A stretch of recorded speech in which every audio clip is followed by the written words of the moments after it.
I'm Lauren Hom. Fabrice Tardieu. Dan Garroway. And I'm a graphic designer. And I'm a fashion designer. VP of Strategy on Interactive at Vimeo. Well, okay, if I go way, way, way back. I studied into fashion, I guess, by accident. It became something that I realized with time I loved, I was passionate about. I never studied it. The medium I started with was sidewalk chalk as a kid. I actually started with web design.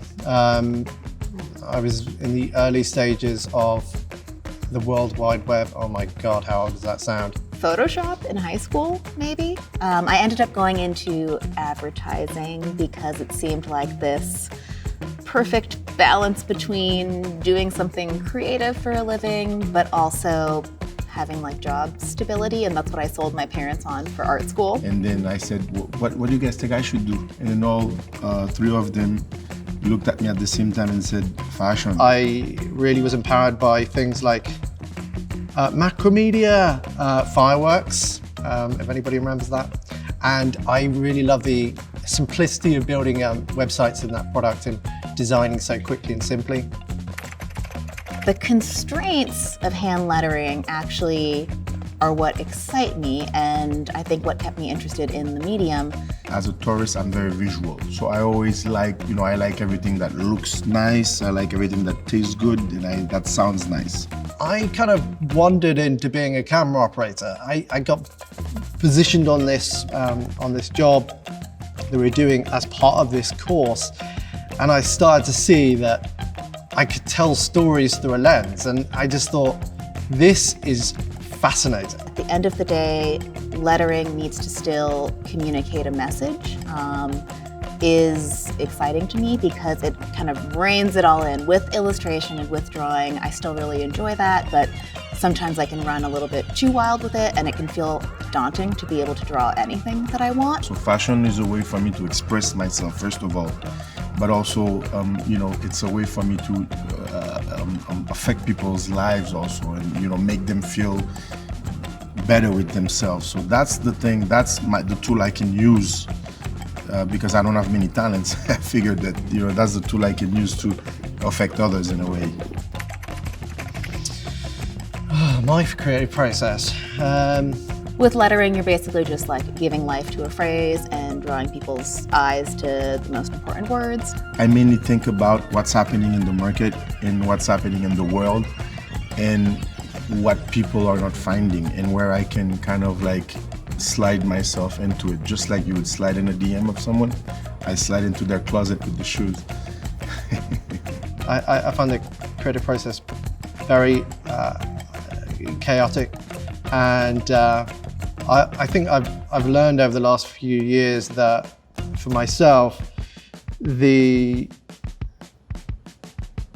creative process can be wondering. I'll pick out the most important words, and then I'll do some really rough thumbnail sketches just to see what the layout's going to be. I'll pick my favorite out of that, and then I'll go into some rough sketches, which will just be loose explorations of where the type is going to go, and maybe just rough outlines of the styles. Not having an end goal in mind. And I think that's quite hard when you work in a commercial world, which is always driven by deadlines and outcomes, right? You can't do everything and you cannot be good at everything. So in life, you have to learn to, at times, have faith and let others do what they're good at and try not to have to control everything. In a lot of creativity, for me, it's connecting two things that are potentially, to a lot of people, completely abstract. And so, how do you do that is not a simple process. It's incredibly complex. And I think learning your own process for that and being okay with it, and saying, if somebody else is really good at something and they're really good at creating in a certain way, that might be good for them, but not necessarily for you, and that's totally cool. I think that it's very important to learn from other people's mistakes. So the more you have experience, the more you work in a field, the more you work with others, the less you'll make mistakes on your own. The part I keep getting hung up on too is what is the table? This is getting kind of philosophical.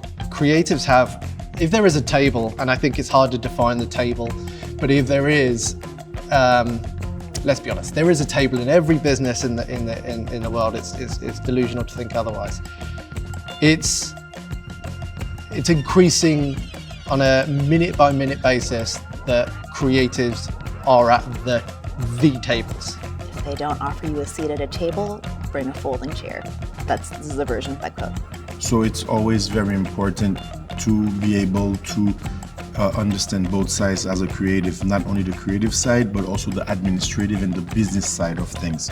Because as creatives, very often we have great ideas, but we don't pay enough attention to the small details on the administrative or on the financial side of things. So unfortunately, it's a reality out there, and being a very good designer actually entails into also being able to balance it out with the business aspect of it and the creative aspect of it.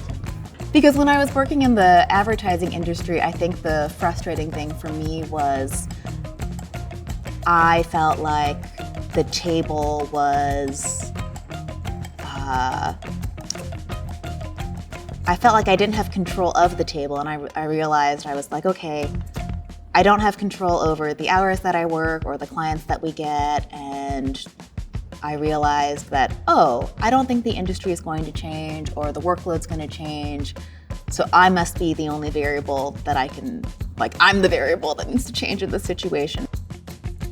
Creative's been over there, and the business has been over there, and technology's been over there. All of this is converging, and creative is coming inside the business, and increasingly creative is driving the business. I do think, creative is a currency. It is a way of creating value way above a single product, whether physical or digital now. We still have some issues on how we're gonna educate the younger people on how to be heard more as a creative, because they don't really teach you that in school.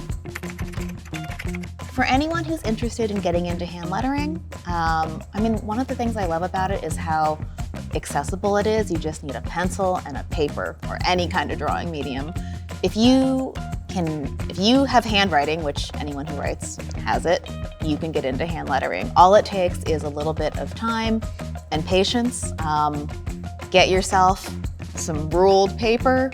You need like a straight edge or some straight lines, and just sit down and practice. That's all it really is. Get experience. A lot of the youths, a lot of the young people that come to work with me, they want to run before they can walk. You want to be in fashion? Take your time. Go do an internship. Do 2 internships.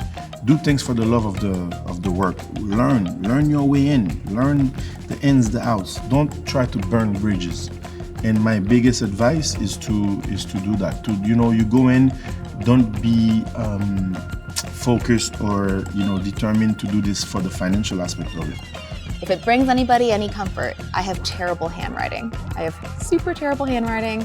It comes from me being a bad kid, and when I was in elementary school, we used to have to get our parents to write a note and sign a note saying that we read for an hour every week. And instead of getting my parents to do that, I would just forge the note. And so my handwriting and signature is just a combination of my parents' handwriting and signature. Give yourself 100%, do internships, learn your ins and outs before you venture to getting yourself into that competitive business.